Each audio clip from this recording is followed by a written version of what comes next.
पनौती बहू। किसी की वजह से अगर कोई काम रुकता ही चला जाता है तो लोग उसे पनौती कहने लगते हैं। अरे आज हम लोगों की जूस की फैक्ट्री का माल ट्रक में लद कर शहर जा रहा है। डिलीवरी होते ही पेमेंट भी आ जाएगी। लाखों रुपए का माल है। लेकिन थोड़ी ही देर में रितु का पति दौड़ता हुआ आता है। पिताजी, पिताजी, वो जूस से भरा ट्रक पलट गया। सारा जूस पास की नाली में बह गया। हे भगवान, तेरी शादी के बाद ये पहली बार ऐसा हुआ है। मैं तो बोल ही रहा था कि इस लड़की की कुंडली बनवा लो। देखा, आए दिन नुकसान। बेचारी रितु पर्दे के पीछे से ससुर की बात सुन रही थी, लेकिन करती भी तो क्या, कहती भी तो क्या। अरे रितु, क्यों उदास होती हो?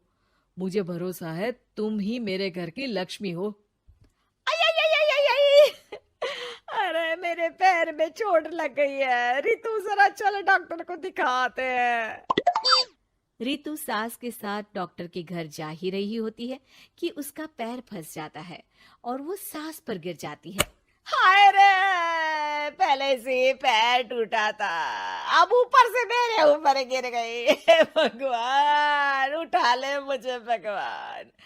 आये, आये, आये, कोई उठाओ तो मुझे। हाँ सासू माँ, लाइए हाथ दीजिए, यहाँ बैठिए, मैं पानी लेकर आती हूँ। अरे अब तो डॉक्टर भी चला गया होगा। अरे इस लड़की के कारण पता नहीं मैं अपने पैरों पर खड़ी भी हो पाऊंगी कि नहीं। माँ, बहुत घबराहट हो रही है। कल मेरी अपनी खुद की फैक्ट्री शुरू होने वाली है। पता नहीं कैसा रहेगा मेरे लिए बिजनेस। अरे क्यों नहीं बेटा, अच्छा होगा। इतनी लगन और मेहनत जो की है तूने, बस तेरी बीवी का मनहूस साया ना पड़े। अरे जब से आई है कुछ ना कुछ मनहूस होता ही चला जा रहा है। कैसी बात कर रही हो माँ? एक तो वो अपना घर परिवार छोड़कर हमारे लिए यहाँ आई है, और तुम हो कि। दिन बीतते हैं और एक दिन। निकल इस घर से, मैं कहती हूँ निकल। जब से यह लड़की मेरे घर की बहू बनी है, हर जगह घाटा, हर जगह नुकसान। कभी सास का पैर टूट रहा है तो कभी जूस का ट्रक ही गिर जा रहा है। अरे अब तो हद ही हो गई। मेरे बेटे का इतना भारी एक्सीडेंट कि वो कोमा में चला गया। वो तो शुक्र है कि जान बच गई। नहीं नहीं, हम ऐसी लड़की को अपने घर में रख ही नहीं सकते। अब तो रितु को भी लगने लगता है कि वो मनहूस है। वो चुपचाप घर छोड़कर निकल जाती है। चलते चलते रितु एक जंगल में झोपड़ी में पहुंच जाती है, जहां एक साधु तपस्या कर रहे होते हैं। आ गए बेटी, क्यों परेशान होती है? ये तो जीवन का नियम है। इंसान हमेशा नकारात्मक चीजों को ही सुनता, देखता और समझता है। किसी की अच्छाई उसे नजर ही नहीं आती।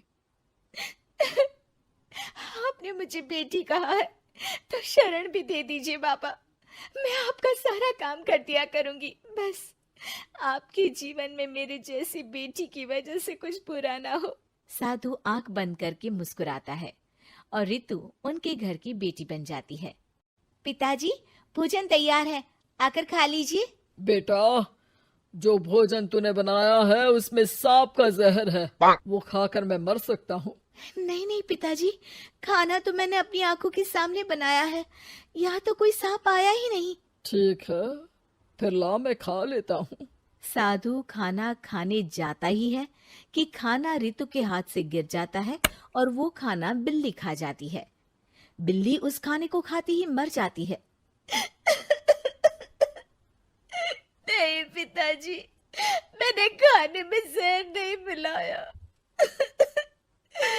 मुझे इस बात का पता नहीं पिताजी। मैं ये बात जानता हूँ। खाने में जहर का मिलना और इस खाने का गिरना, ये तो पहले से ही तय था। इसमें तुमने कुछ नहीं किया है बेटी। रितु समझ नहीं पाती कि क्या हो रहा है। वो रोने लगती है और साधु को अपनी सारी कहानी सुना देती है कि कैसे उसके ससुराल वालों ने उसे पनौती मान लिया था। साधु मुस्कुराकर कहता है, बेटी, क्या चाहती हो तुम? क्या तुम जीवन भर यहाँ रहना चाहती हो या फिर अपने ससुराल जाना चाहती हो? पिताजी, मैं ससुराल जाना चाहती हूँ क्योंकि वहां मेरी जरूरत है। मैं चाहती हूँ कि मेरे ससुराल वाले मुझे पनौती यानी कि मनहूस ना समझे। उन लोगों को पता चले कि मैं उन लोगों का भला ही चाहती हूँ। ठीक है बेटा, ऐसा ही होगा। तो कल मेरे साथ चलना। दोनों अगले दिन रितु के ससुराल जाते हैं, जहाँ साधु के साथ रितु को देखकर सास कहती है, अरे वाह रे करम चली, हम लोगों के घर में तूफान लाकर चैन ना मिला तुझे। जब जादू टोटका करने के लिए ये बाबा बाबा बुलाकर किसी को लेकर आई है। नाना माँ जी, ये तो मेरे धर्म के पिताजी हैं, मुझे ससुराल वापस छोड़ने आए हैं। ये तो बस पिता का धर्म निभा रहे हैं, इन्हें कुछ मत कहिए। वाह जी वाह, 4 महीने बाद आज ही अपने पैरों पर खड़ा हुआ हूँ और ये मनहूस फिर से आ गई। इस बार क्या जान लेके जाएगी?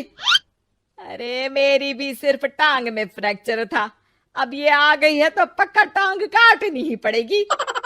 हे भगवान, पिछली बार तो जूस का पूरा ट्रक ही पलट गया था, इस बार तो पक्का फैक्ट्री में ताला ही लग जाएगा। रितु के नए साधु पिता सबकी बात गौर से सुन रहे थे। फिर वो बोल पड़ते हैं, मैं आप लोगों को कुछ दिखाना चाहता हूँ। वो साथ में गोला लाए थे। उस गोला में वो सबको कुछ दिखाते हैं। वो दिन दिखाते हैं जब जूस से भरा ट्रक गिरता है। पास के कुछ जानवर उस गिरे जूस को पीते हैं और वहीं मर जाते हैं। देखो, इस जूस में तुम्हारे फैक्ट्री के मैनेजर ने जहर डाला था। अच्छा हुआ वो ट्रक गिरा, वरना पूरा परिवार जीवन भर के लिए जेल में होता। हे भगवान, तब तो न जाने कितने लोगों की मौत हो जाती इस जूस को पीकर। शुक्र है भगवान का, अनहोनी से बचा लिया। फिर वो दिन देखते हैं जब पति का एक्सीडेंट हुआ था, लेकिन रितु के करवा चौथ के व्रत के कारण वो बच जाता है, वरना तो मृत्यु निश्चित थी। सभी रितु की तरफ देखते हैं। बाबा, मैं तो मनहूस नहीं हूँ। शुक्रिया बाबा, मेरे मन में जीवन भर का बोझ रहता कि मैं इन लोगों के दुख का कारण तो नहीं।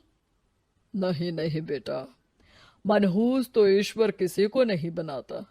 हर चीज का एक वक्त होता है और जो होना है वो तो होता ही है। मुझे माफ कर दे बहू, तू तो इस घर की लक्ष्मी है, रक्षक भी है। हम लोगों को माफ कर दे बेटा। रितु को ससुराल में छोड़ बाबा वापस चले जाते हैं।